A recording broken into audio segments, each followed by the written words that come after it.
and expect to have an extraordinary life. It's not going to happen. The one breakthrough for all leaders is constant, never-ending improvement. And that means educating yourself and continuing to develop even greater emotional mastery, because that's what affects whether you execute or not. Breakdowns, it's certainly not something I experience. It's not because I'm so talented or so brilliant or so fearless. It's just, you're like an athlete. You're an athlete. Yeah. You're in shape, right? You're not going to have a reaction in your body like somebody who doesn't take care of themselves. Right. So, you know, I don't believe in emotional intelligence. I think it's useful, but I'm more interested in emotional fitness, because intelligence is a capability. Fitness is a state of readiness. Interesting. If you are fit, you can take that demand right now and you can deal with it. You can deal with that physical stress, that emotional stress. Same thing's true with psychological fitness, emotional fitness, right? So I'm pretty fit. And part of that is not because I'm so smart. Part of it is that I've taught this for decades. I remember I had a woman who came to one of my seminars in her, I don't know, early 80s probably. And she would run in this room, 5,000, 10,000 people. I think it was, you know, she went a couple of 10,000 person events. And she would get in this front row and fight her way through there. And she'd jump and go for it. And at one break, she came up to me, I was signing a book for her, and she says, she goes, Mr. Robbins, I've seen you at like 8 of these. She goes, I've seen you like when you're really, I know, I can hear your voice, you're hurting or you haven't slept. And she goes, you always seem to be so up all the time. How come you're so up? And I said, well, part of it is I attend all these seminars. So I'm teaching it. So there's a fitness in that. But there's also, you know, I've buried 3 fathers and 1 mother, and, you know, that affects your life. I've had a physician look me in the eye and say, you have a tumor in your brain. Wow. And so I've had those moments that when you've had extreme stress and you push your way through it, you build psychological muscle. It's like, it takes a lot to knock me off. You know, in the early days, we didn't have $50,000 to keep the doors open. How do we do it? Then I had, you know, graduated to $5 million. I graduated to a partner that mine who kind of didn't do things well, and I ended up owning $100 million because I had to take on his debts. $100 million. But when you do all that stuff, you know, now my companies do $5 billion, you know, a year. So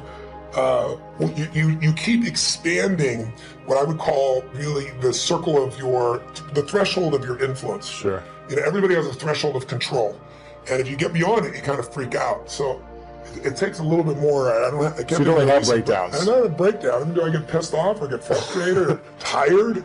Yeah, but a breakdown, honestly, no. So how do you handle it if you get tired of something? I sleep when I can.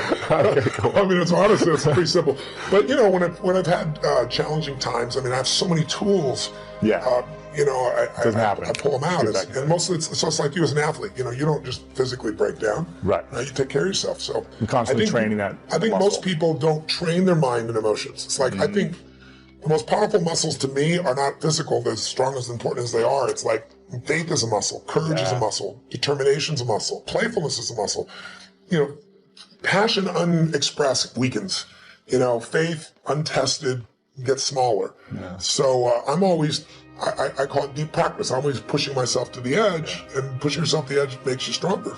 You know, I think I could boil it down probably to 3 or 4 words: money, power, ego, habit. That's a short answer. A friend of mine who is my friend until we have this conversation in academia, I've asked him once, I said, why evolution, for example? The DNA evidence, very recent, in the last 5 years, the DNA evidence no longer supports the theory of evolution as the mechanism for human origins. Evolution is a fact. And I want to be very clear about that. As a geologist, I've seen it in the fossil record, plants, animals, insects, some primates. Something happened 200,000 years ago, and the theory breaks down when it comes to humans. And the DNA shows us that. The DNA shows us very clearly that we did not descend from the... Well, of course there are. You know, half the planet lives on $2.50 a day. The challenge is the people that complain that they're the 99% against the 1% are actually the 1%. He goes, Tony, what are you talking about?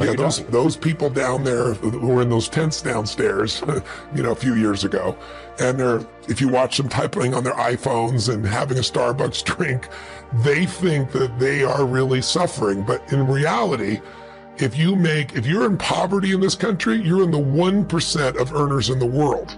You're the top 1%. So if you really care about the 1%, you got to care about everybody. But the real challenge, I think, is not so much money as it is that the world has changed. If you are a blue-collar worker, if you're an unskilled worker, meaning you're not tech-oriented, you're not cognitively driven in your job, you're going to have trouble. And I don't care what the politicians say about bringing these jobs back. There are no jobs to bring back. And the reason is because technology is making labor less valuable. And that's why jobs don't produce as much unless you're high cognitive, high decision making, high tech. Those people have no problem. There's a 1% unemployment for people who make $100,000 or more. It's so tiny because they've learned to become more valuable. I always tell people the most valuable lesson I got from my mentor, Jim Rohn, was I asked my father worked 2 jobs. We were always broke. We had no money for food.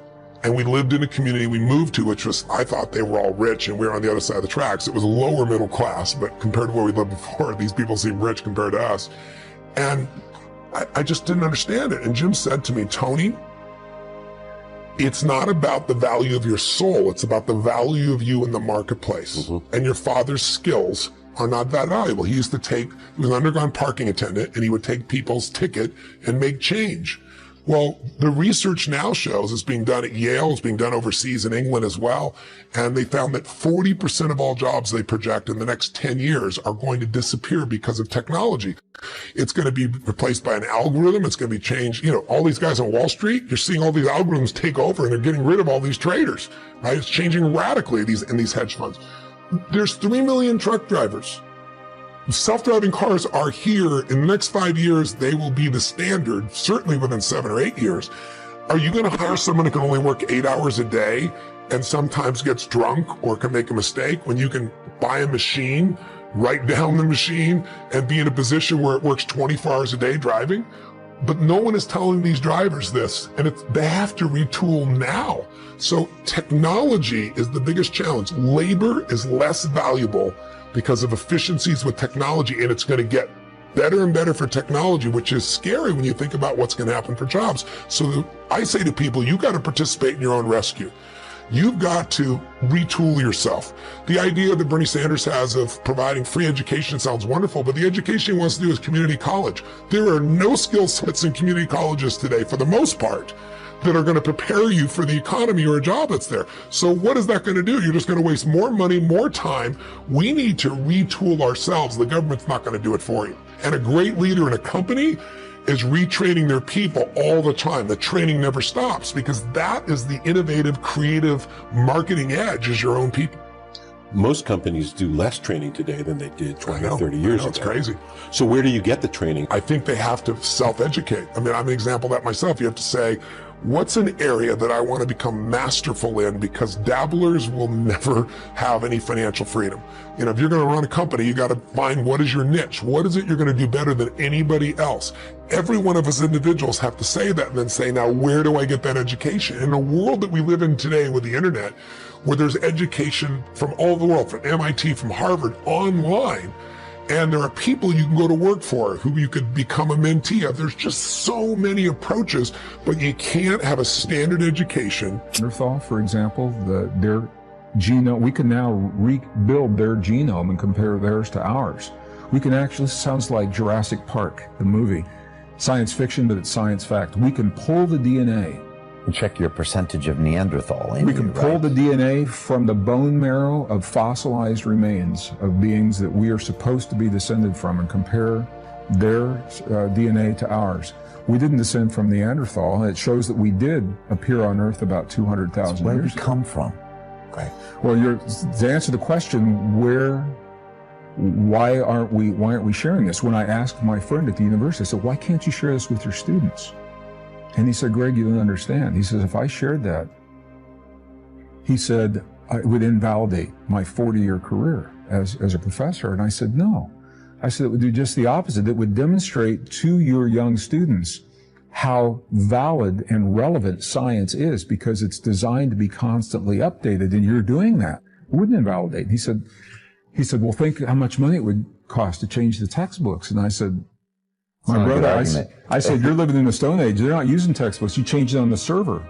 and you've changed it everywhere. And he said, well, think of all my class notes I would have to change. And I said, well, that's your job. But that was an example for me of, it's a habit. It's a habit, but it's also threatening. And this is why I think it's so important, Brian. It's more than a philosophical conversation. As we globalize, as we push ourselves together and we see the fear of what that means, cultures coming together in different ways of thinking, we also see a rise in hate. And hate is only possible because of a way of thinking. Rachel Carson was an author in the 1960s. She wrote Silent Spring. She was one of the first environmental authors about the use of the pesticide DDT back in the 1960s. And she made a statement. I read this when I was a kid, and it was so powerful. She said, we only destroy the things that we don't value. We have been taught that human life has very little value through the theory of evolution, that we are a random process, genetic mutations. The textbook says that life is a behavior pattern that chemical systems exhibit when they reach a certain level of complexity. That's the definition of life that we're giving to our young people in school today. And it is such a sterile definition. It leaves no room for the specialness and the preciousness of life. And so our young people, through the video games that are very heartless, very violent, through the media, through the television, where are we instilling into our young people how precious and special life is? And if we're going to change that, when we begin to see what the DNA is telling us, it tells us something far beyond random genetic mutations is responsible for us. And that's, I think, where the change in thinking must begin. Well, it's interesting that you asked me that question. That one of my answers for people, when they say, hey, how can I get better at detaching and control my emotions? I tell them to start training jiu-jitsu. Because you're gonna get tapped out in jiu-jitsu. Your ego is gonna get smacked around so hard, you're gonna lose your mind. And the madder you get, the more aggressive you are, the more you're gonna get beat down, and the worse it's gonna be. So you have to learn to control your emotions. No doubt about it. And then what you have to do is you have to start practicing it all the time. You have to start paying attention to the red flags that go up when I start raising my voice at you. I go, oh, that's your emotion. Get mad. And for me, like the minute I feel some sort of anger, some sort of jealousy, some sort of frustration, most of the time I go, oh, you're getting mad. That's your ego. You're getting emotional about this. Take a step back and listen to what the other person's saying. Take a step back and try and see it from their perspective. Take a step back and try and understand what they're trying to say. Because sometimes, if you're not a very articulate person, you're just making me mad. It's only because I don't understand what you're trying to say. Take a step back. Let's talk through it. So pay attention to, I always talk about when you're sending an email to someone and you're typing like this, don't send that email. That's not a good email to send. That's an emotional email. Wait, write it out, fine, and then save it and read it later, and you'll realize, oh yeah, I was really mad about something, or I was really frustrated. So how do you do it? You practice it. You pay attention to your emotions and you get control over them. Have kids. If you have kids, you'll have to learn to get control of your emotions. How do you gain influence and respect? Like, what's that process? Very similar to when we talked about trust and building trust and giving trust. If I want to gain the ability to influence you, well, then what I have to do is give you the ability to influence me. And when I say, hey, here's what we're trying to make happen. Here's what I want to do. And you say, well, I think we should do it like this. You know what I should say? Okay, well, let's take a look at that. The more I allow you to influence me, the more open your mind gets for me to influence you. So that's what I'm gonna do. I'm gonna allow you to influence me, and the more I allow that to happen, the more influence I'm gonna have. Respect, same thing. If I treat you like you're a plebe, like you don't matter, you're not gonna respect me at all. But if I treat you with respect, and respect you when you try and talk to me, I listen and I respect what you're saying and I try and understand it fully, then your respect for me is going to go up as well. So when you want to earn respect, give respect. When you want to earn influence, give influence. When you want to earn trust, give trust. All those three are related. Whatever position you're at, you want to be the bull. And I don't care if you're in the mail room or if you're the person behind that camera, that I'm going to be better than anybody else with that camera, and I'm going to be the best mail carrier and the person who comes up and is the most organized and does it the most professional way. You can be the bull at any position you're doing, and it's just telling yourself, I'm going to do this better than anybody else. I don't care what the job is. I don't care what you do. You be the bull at what you do. It's just the sport of this is what I do every day. And people say, why do you do this? And I just said, because what would I do? I mean, if I can't come to the office and solve problems and fight with everybody and conquest something, you know, conquer, then what am I going to do with myself? I'm going to sit home and die? I mean, that's what I enjoy doing. This is my basketball. This is my game that I play. This is my pickup Monopoly game, whatever you want to call it. Okay, I love going to the office and leading people and trying to conquer something. That's what I enjoy doing. It's sport. Totally, you're exactly right. This is steps to get to the next level. Now, if I don't pull any of that off, have I reached that point in life where I'm happy? Yeah. I don't feel like, after I bought the Houston Rockets, and once again, who gets to own 100% of their team in their hometown? There's probably not, of all the major 100 sports teams, there's probably not 5. So I feel very fortunate. So if nothing else is accomplished, do I feel pretty good? I feel okay. I really do. I really do. And I thank the good Lord and all the people that helped me accomplish it. But what you just said is happening. I'm taking the next steps right now to get to the next level.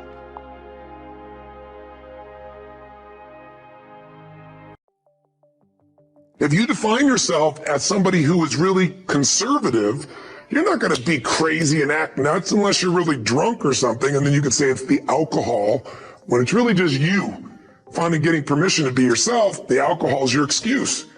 If you're a really crazy person, you act crazy, outrageous, playful. You don't act conservative because that's not who you are. Very often people say, well, I can't do that. I'm not that kind of person. And I always say to people, really? When did you define yourself? I mean, really, how many years ago did you come up with what you could and couldn't do in your life? How many years ago? Overcoming the negative conversation, that inner dialogue that's going on all the time, even when you don't want it to be there. You can't stop yourself right now from thinking. You can't do it. It's going on. I'd like to ask you to take a look at any place you've got a limitation and ask yourself, when did I decide to accept that limitation? And you may not even see it as a limitation. You might see it as just, that's who I am. But so often in our lives, we've adapted to be a certain way so that we don't fail or so that people will like us or respect us, but it's not necessarily who we are. And so learning how to empower yourself, part of doing that is standing up to yourself. You've got to stand up inside yourself sometimes and say, shut up! So the question is, I said, what if every time the train comes, we train ourselves to celebrate, to feel good, to enjoy? I said, so here's what I'm going to ask you to do. Every time we are trained, I don't care if you're in the middle of the most important conversation of your life. I don't care if we're doing something but you think is so important. I don't care if you're tired. I don't care if all the books are on your chair. I want you to instantly just drop everything, and I want you to jump and start to celebrate like a little kid, like it's the greatest gift of your life. And then we're going to end with a whoa clap, and then we're going to laugh hysterically into our chair. And if you can't laugh, I want you to fake laugh into your chair. Because most of you know, if you fake laugh, what starts to happen? Real laughter comes, right? How many of you have a situation, either at home or in your work environment, where there's some unfinished business? Where there's a situation with a person or a situation that you need to handle, and it's stressful inside when you think about it, so you try not to think about it and do other stuff. but it's got to be handled, and you've not handled it. How many got an area where there's some suffering like that? Raise your hand nice and high. Let me see. Virtually everybody. Good. Think of that situation that really bugs you and really think about how it really feels if you really let yourself focus on it. And feel what that suffering would be like. And I want you to pick something that on a scale from 0 to 10, where 10 is total suffer and 0 is no suffering at all, that's in the 8 or above range at least. 7, 8, 9, 10. Don't pick a little one because you won't notice in this quick moment enough for you to feel. I want you to feel the difference. How many got something that needs to be handled, you've not resolved it, you're either pissed off, or you feel hurt, or you feel worried, or you're concerned, and you've not handled it, and you put it off, and it needs to be handled? Raise your hand if you got, and the pain of it is, if you focus on it, is 7, 8, 9, or 10. Let me see your hands. Awesome. Here's what I want to show you. A group of scientists discovered something about 20 years ago that's amazing. So here's what we found. Research has been done on how we get stressed, and there's something interesting they discovered. When you're born, your heart starts to beat. That's birth. That's when you're alive. I don't mean born outside, I mean inside the womb. There's no brain when your heart starts to beat. What makes your heart beat? It has its own intelligence. And it affects your brain, it affects your life, it affects everything. When we get in our head, we're dead. We overanalyze, we look at things, we get stressed out, but in our heart, we know the answer. So these researchers they were nominated for a Nobel Prize because they found that if you focus on your heart, you put your hands on your heart, let's go ahead and do it. Put your hands on your heart.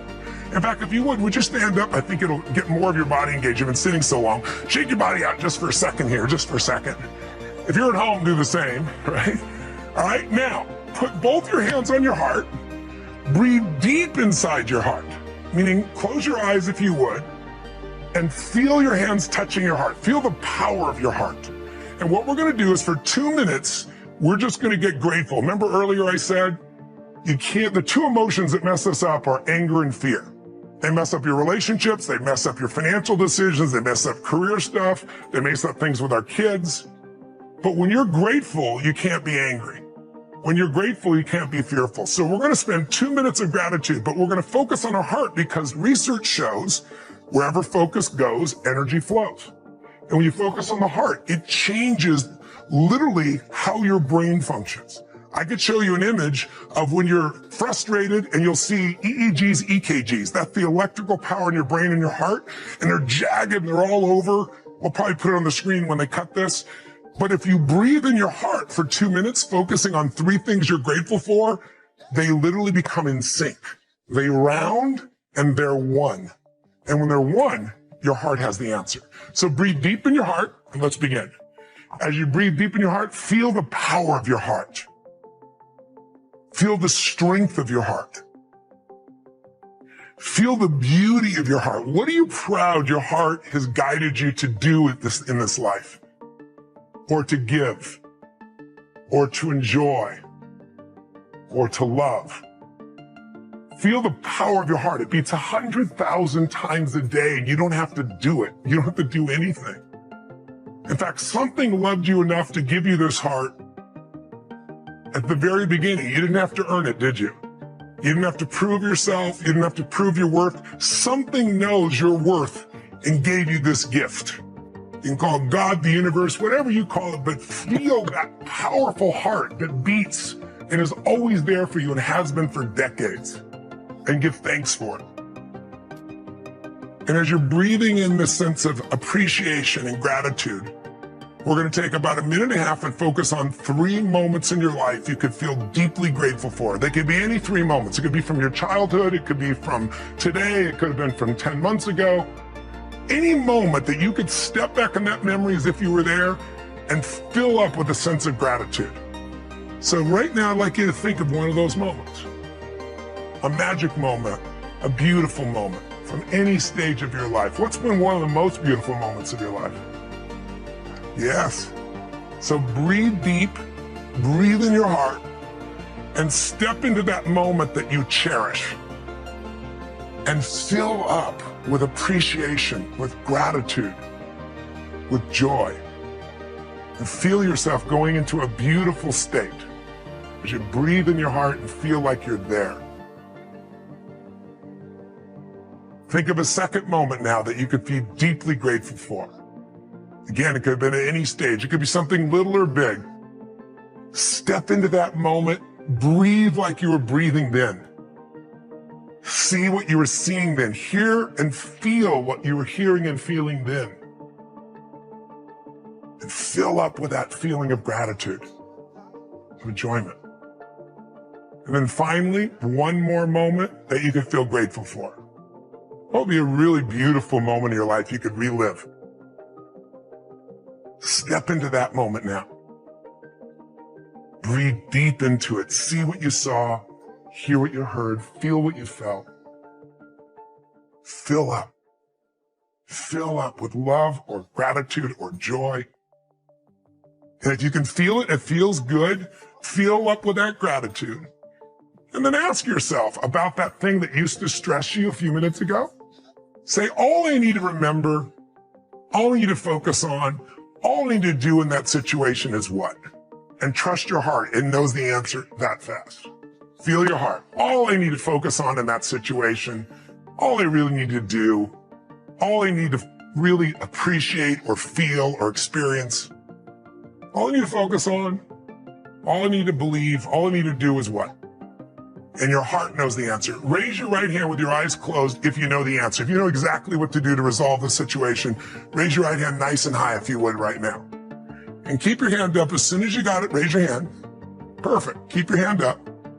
And then open your eyes and look at the percentage of people who just in 2 minutes have figured out how to solve what was so stressful. If you look around, it's about 90%. For those of you that are still there, you're kind of hanging on a little bit. And for those that are doing that, there are other techniques, but did it reduce it? Yes, even for those. So for you, ma'am, you didn't, which one didn't raise your hand? One of you didn't raise your hand. Yeah, so did it reduce it for you? So where was it and where is it now? Oh, it went from a 9 to a 6. So we could do a second one and would stack it. So what I want you to do is, this is a way in 2 minutes, you're starting to feel stressed, you breathe in your heart, you focus on what you're grateful, 3 things, and then you look at the problem and from your heart you solve it. How many got it? Let me see your hands. How many got it like this? Have a mind that is open to everything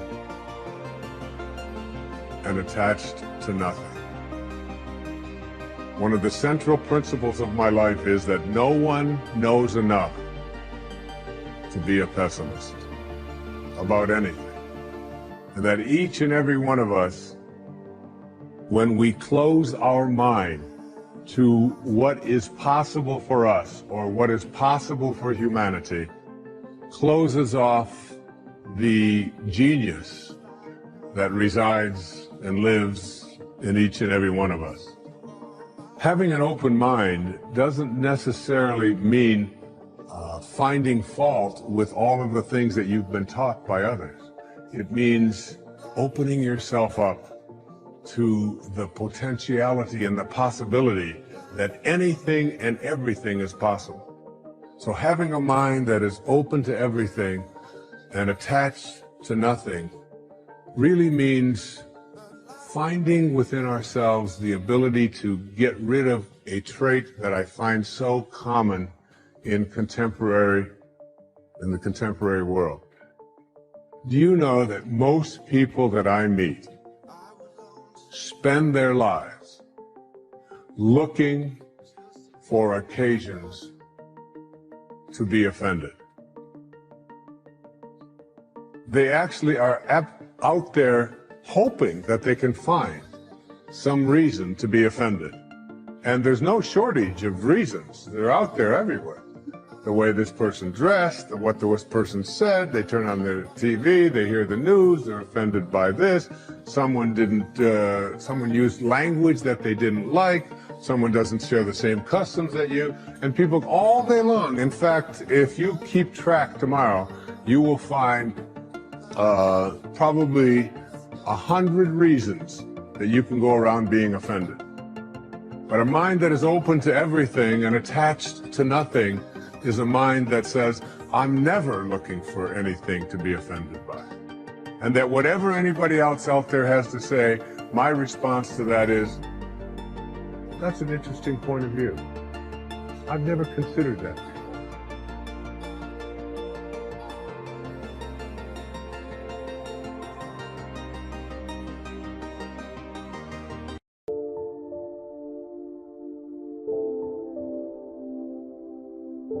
Everything in life is a lot like that. Emotions are a good example. Either you master them or they will master you. Something is always going to master and something is always going to serve, whether it's your emotions, your enterprise, or your project. Difficulty will serve or master. Fear, anxiety, inclinations, they all serve or master. We must learn to send our inclinations to school, to teach them how to behave, how best to serve, and to learn their true value. So that is key one. Get in charge. You be the master. It pays to take a look often and examine all the parts of your life and all the things that you are involved in and all the things that are affecting you so that you can get an intelligent answer to the question, who's in charge here? It's so easy when you get something started to unwittingly relinquish the reins of authority so that it begins to subtly but surely take over. Soon you become the servant. It dictates, it demands, and you respond. So let's turn this whole challenge around.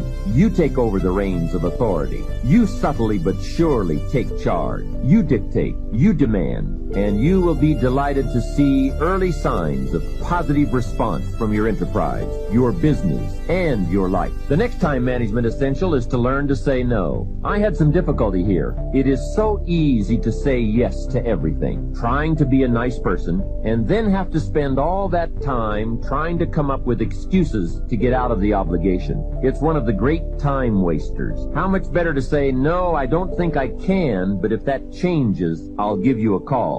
And isn't it a better feeling to call someone with the good news, I can come, than with the bad news, guess what, I can't come. When in doubt, learn to say no. A friend of mine, Ron Reynolds, has a good saying, don't let your mouth overload your back. That's a great thought to keep in mind when scheduling your time. Here's the next tip. When you work, work, and when you play, play. For time efficiency and for that good feeling that comes from doing something without any guilt feeling. Don't mix the two. Many years ago, I used to say, I've got to get my family to the beach. I've been promising to take them to the beach. What are they going to think if I don't take them? Now guess where I am while I'm thinking about the beach? Right, at the office. Now I finally get my family to the beach, but at the beach I'm saying, I should be at the office. I have so much to do. Now I've messed up my beach time with the family by thinking about the office. So I learned this lesson. Make a play day, and a work day, a work day. Don't mix the two. Sure enough, if you say I'm going to take off at 3 o'clock and go play,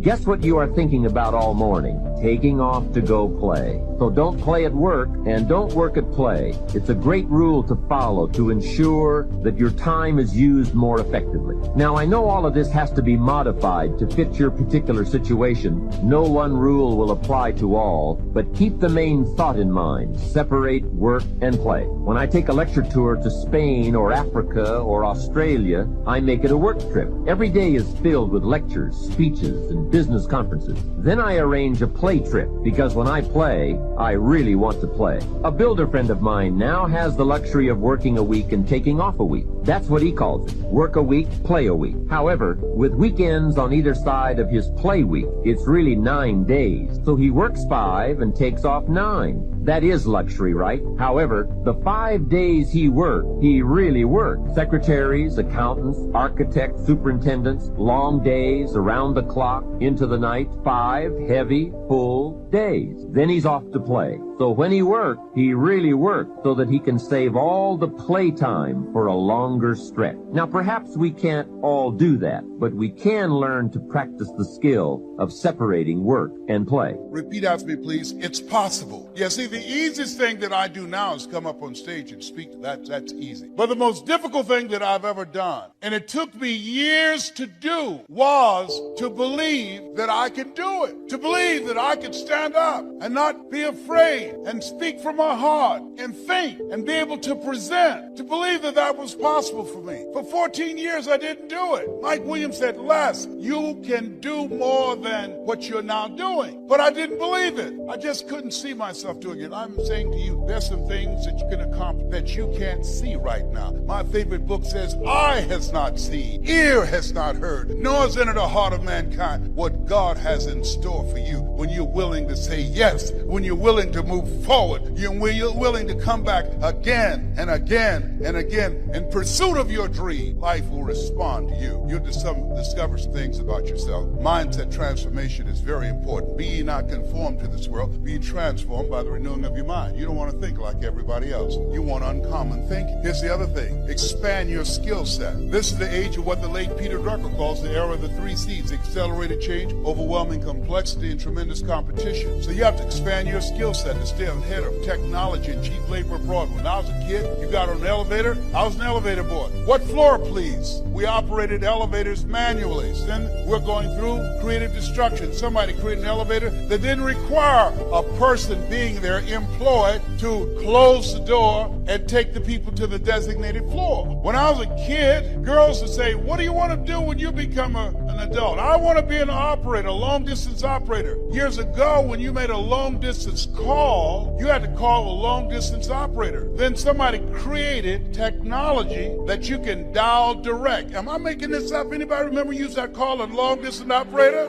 It's called creative destruction. Somebody created technology that we don't have to do that anymore. So today, what multi-level marketing does allow you to secure your future, to stay ahead of technology and cheap labor abroad. You can hire a PhD or an MBA in the Philippines or India for $2.60 an hour. So what you're doing is you're staying ahead of the game, because we're going through continuously creative destruction. Think about Mr. Washington. Young man, yes, sir. What do you want to do with your life? I want to buy my mother a home, sir. I want to take care of my mother. Do? Yes, sir. I want to make my mother proud. How can you say you want to make your mother proud and you were in the dean's office the other day for fighting? Sir, they call me DT, the dumb twin. So you're going to fight them? Yes, sir. Why, Brown? Why? Anger is the wind that blows out the lamp of the mind. How do I get even, sir? Tell me. They pick on me all the time because it takes me longer to learn things than others. I'm not like my sister at the University of Miami. I'm not like my brother. They always compare me to him. Mr. Brown, you want to get even? Yes, sir. I said, you have a good memory, young man. Yes, sir, I do. I just said, remember these words by Frank Sinatra. The best revenge is massive success. Judas didn't have to spill his blood. He could have been cleansed by the blood, but he didn't do it because, see, it wasn't Judas that was bad. It was Satan that had entered Judas. For the Bible says Satan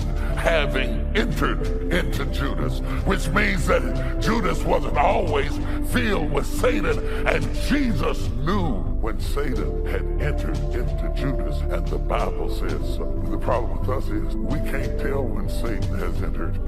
We can't tell when our friends turn jealous.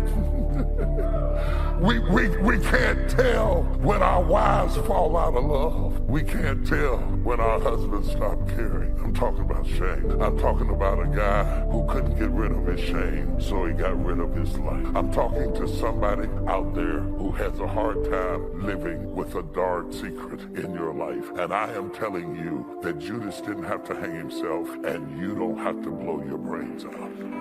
I am telling you that Jesus died for your kind of shame, for what you did to yourself, for what you did to your family, for what you did to your body, for what you did to your future. You do not have to go to the potter's field and hang yourself or blow your brains out or OD. That you could come to Jesus because he's still, the blood of Jesus is stronger than the blood of Judas. The blood of Jesus is stronger than the blood of Judas. God still wants you. He still cares about you. And finally, as I come to my text, Peter, the complicated betrayal of Peter. Peter's name means the rock, but the rock is now warming himself by the fire of his enemies. Isn't it funny when your name gets bigger than you? When you got a great name as a great woman of God and a great person and a great professional and a great this and a great that and a great the other, and you got a great name, but you got a messy past. Peter couldn't live up to his name. He wasn't, Jesus called him the rock, but he wasn't acting like a rock. He was scared. In the text, I love the text because I love the word. I love the word. I love the word. See, I don't have to have the crowd. I have to have text. If I have the text, I don't have to have the crowd. I love the text because it shows that we get to see men like Peter in fluctuations that could possibly affect our admiration of them. And yet we begin to understand how life really works.